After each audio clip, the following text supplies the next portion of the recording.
Hello everyone. Today we're going to have a look at weaving on a cardboard loom. Now these looms are ones which I've had for some time and they have been specially prepared. But you can actually use a piece of packaging, Amazon packaging, and to make your loom you just make marks along two of the sides, equidistant, cut into them, and then you thread it up.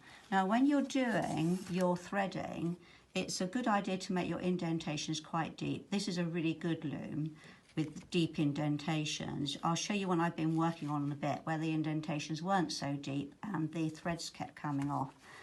When you're weaving, you have two sets of threads. Your warp threads are the ones that you weave into, and you weave with your weft threads.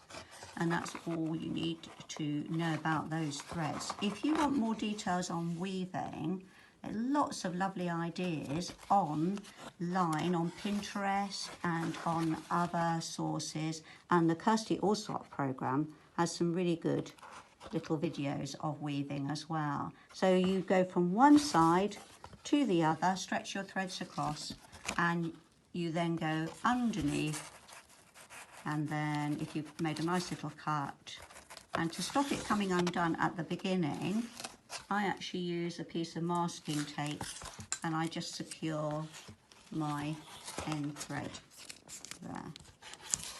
And don't pull too tight, but it needs to be tight enough. When you're weaving into it, it will start to stretch, so you need to be prepared for that. And this is actually quite a stretchy thread, as I found out when I was weaving. Now, I've been working on a piece here, which is not like the one that you'll see Kirsty doing. It's not a neat piece of weaving. It's not going to go into a textile. It's going to be a little hanging. Kirsty does one that's going onto a cushion. So I wanted to use as many different textures as I could, and it's based on an image of the fossil pavement at Lyme. So it's the one at the top there. So I wanted to get that lovely knobbly effect in the foreground. So I've been using sort of wool like this, textured wool, any shades of blue that I could find. If you use something like this, which is lovely colouring, lovely shading, but it goes from thick to thin, so you need to be prepared for that, that when you are weaving, you need to be able to get that sort of evenness if you want it. And then you simply start weaving across. Now I'm going to take that out at the moment. To actually give yourself a little bit of room, you can put a ruler, which I seem to have lost at the minute, a ruler or a piece of wood in there, and it lifts those threads. It just gives you a little bit more room when you're weaving. I'll show you with my plastic one, but I did have a lovely wooden one. So just lift it there. And I'm using a needle, but you can use a lolly stick and stick your thread on with a piece of tape. Another little tip is don't pull too tight at your edges.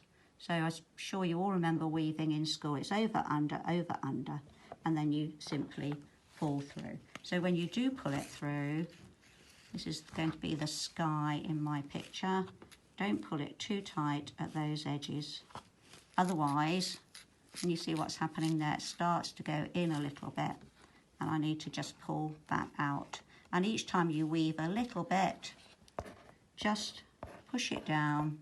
You can use a fork for doing that. And I'll weave that little bit back the other way for you to see.